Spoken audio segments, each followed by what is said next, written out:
کیا آپ کے آلے کی مرمت کی ضرورت ہے؟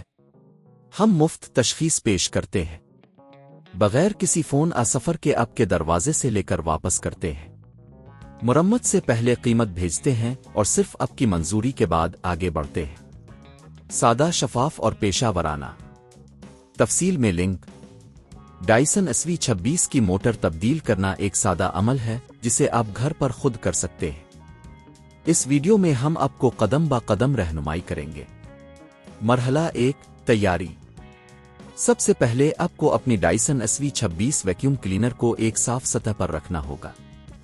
ضروری اوزار تیار کریں: ایک سکریو ڈرایور، ایک نیا موٹر، اور اگر ضروری ہو تو کچھ ٹولز جو آپ کو موٹر تک رسائی دینے میں مدد کریں گے۔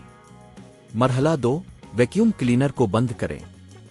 یقینی بنائیں کہ ویکیوم کلینر کو بند کیا گیا ہے اور پاور کیبل کو نکال دیا گیا ہے۔ یہ حفاظتی اقدام آپ کی حفاظت کو یقینی بنائے گا۔ مرحلہ 3، ڈھانچہ کھولیں۔ ویکیوم کلینر کے نیچے کے حصے میں موجود سکریو کو کھولیں۔ اس کے بعد احتیاط سے ڈھانچہ کو اٹھائیں تاکہ آپ کو موٹر تک رسائی حاصل ہو۔ مرحلہ 4، پرانی موٹر کو ہٹائیں۔ اب پرانی موٹر کو ہٹانے کا وقت ہے۔ موٹر کے کنیکٹر کو بند کریں اور موٹر کو اپنے مقامات سے باہر نکالیں۔ اس بات کو یقینی بنائیں کہ آپ کوئی بھی وائرنگ نقصان نہ کریں۔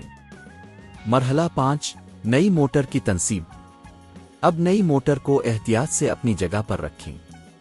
موٹر کے وائرنگ کو صحیح طریقے سے جوڑیں اور یقینی بنائیں کہ وہ مضبوطی سے جڑے ہوئے ہیں۔ مرحلہ 6، ڈھانچے کو دوبارہ بند کریں۔ جب نئی موٹر اپنی جگہ پر ہو جائے تو ڈھانچے کو دوبارہ بند کریں۔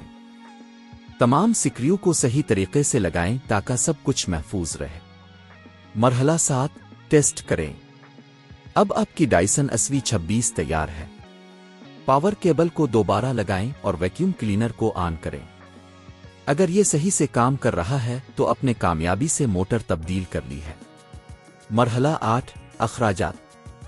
یاد رکھیں کہ اگر آپ خود یہ کام نہیں کر سکتے تو پروفیشنل کی خدمات حاصل کرنے پر 5,000 سے 8,000 روپے تک خرچ آ سکتا ہے، لیکن یہ آپ کا وقت اور پیسہ بچانے کا ایک بہترین طریقہ ہے۔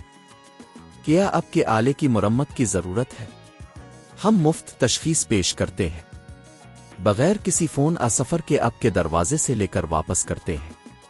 مرمت سے پہلے قیمت بھیجتے ہیں اور صرف آپ کی منظوری کے بعد آگے بڑھتے ہیں۔ سادہ، شفاف اور پیشہ ورانہ۔ تفصیل میں لنک۔